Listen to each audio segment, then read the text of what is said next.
Leksimizi davamlaştırmaya hürmetli vatandaşım hemdeki mavzu. Amerika Savdo Ministerligi Prezident Trump'a import kılıngan polat tömür mahsulatlarını tekşiriş dokulatını yolladı. Mavzula haber 1. ayının 13 günü Amerika vazdan Xitay til programması ilan kıldı. Bu haberge yana mundaq mavzu koyuldu.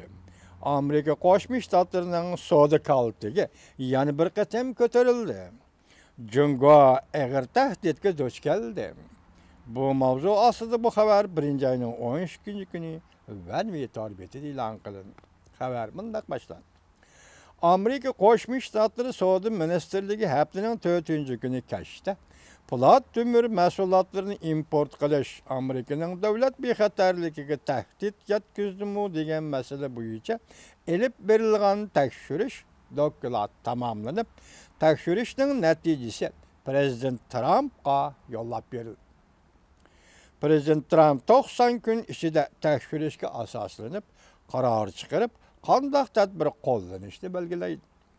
Savdo Ministerligi bayonotida tekshirish doklatining tafsilotini oshkorlamadi. Amerika Qo'shma Shtatlari polat tömür ishlab chiqarish savdo jamiyatining raisi Philip Bill Reuters agentligiga mundaq ko'rsatdi. Doklatning mazmuni texi oshkorlangan bo'lmasa-mu, bu biz shuning ishonimizki, tekshirish natijasi biz polat tömür ishlab chiqaruvchilar biladigan faktlarni muqimlashtirdiganligi ishonamiz. Davlat bexatarligini o'ylashgan holda ba'zi polat tömür mahsulotlarini import qilishdi, ba'zi davlatlardan import qilishni cheklash kerak. Başkalar mundaq paraz qilishdi. Prezident Trump polat tömür mahsulotlariga boj qo'yish normasini yuqori ko'tarishi mumkin. Bu ham Prezident Trump saylam davrida bergan va'da edi. O'tgan yili Amerika Qo'shma Shtatlari Savdo Ministerligi import qilgan polat tömür mahsulotlariga tekshirishni yo'li qo'ydiganligini jakarlab, importni cheklash to'g'risidagi umidlar barliqqa kelgan edi. Jungoning polat tömür mahsulot miqdori dunyoning yarmini egallaydi. Agar Prezident Trump boj normasini yuqori ko'tarishni qaror qiladigan bo'lsa, Jungoning polat tömür mahsulotlarini eksport qilishiga ta'sir ko'rsatadi.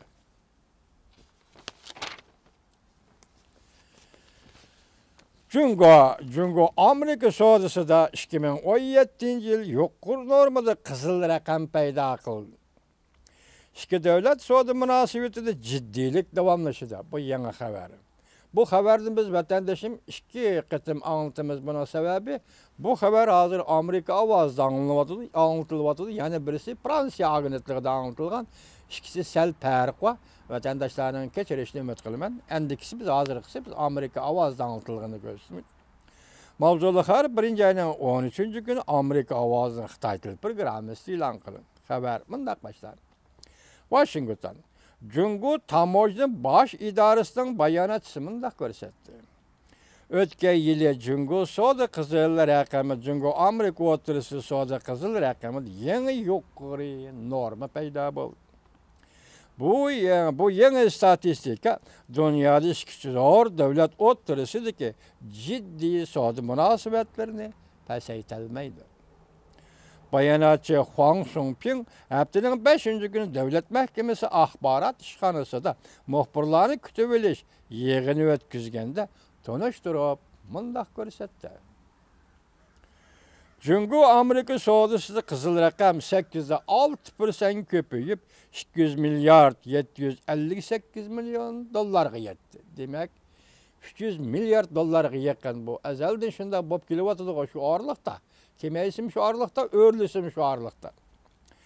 Jungo yıl boyu umumiy savdo paydo qilgan savdo qizil raqamining 65%ni egalladi. Jungoning Amerikadan import qilgani bozorning kutganidan tuvan bo'ldi. Yil bo'yicha hisoblaganda 4-5% o'sdi. Jungoning Amerika bozoriga eksport qilgan tovarlari o'tgandan ko'p bo'ldi. Yıl boyunca hesaplaganda 19%ga ko'paydi. seliştirganda Cungo ilan kılgan Amerika Cungo Bankasıdaki soda kızıl rakami sallık malumatı Amerika ilan kılgandan 100 milyar dolar kam boldu. Demek 2017 ile Cungo Amerika sodası da Amerika Cungo sodası da payda kılgan kızıl rakam 300 milyar 758 milyon. Bu hem de Amerika'nın ilan kılış cazı bu 400 milyar yakınlaştı. Dolar buluş gerek dedi. Amerika Cumhuriyeti sodası tengsizlik meselesini hal kılış Prezident Trump'ın saylam devirdeki bir zor vədisiydi. Lekin nait enik ki siyasi memuri dairler Aksaray'da vazifet etken bir yılda Kızıl Rakam meselesini hal kılalmadı. Çünkü Aksaray'da hazırlıkça Kızıl Rakam meselesini hal kılalmadı degende o bir yıl içinde Prezident Trump ve onun hizmetdaşları, iştaşları başka iştahlarla asaslığı çavuşan meselesiyle şoğullandı. Yani bu ikinci aydan başlayıp, ya birinci aydan ahırdan başlayıp Suudi siyasete kandak özgürlüş oldu. Ona dikkat kılmamız örmen tüketendir.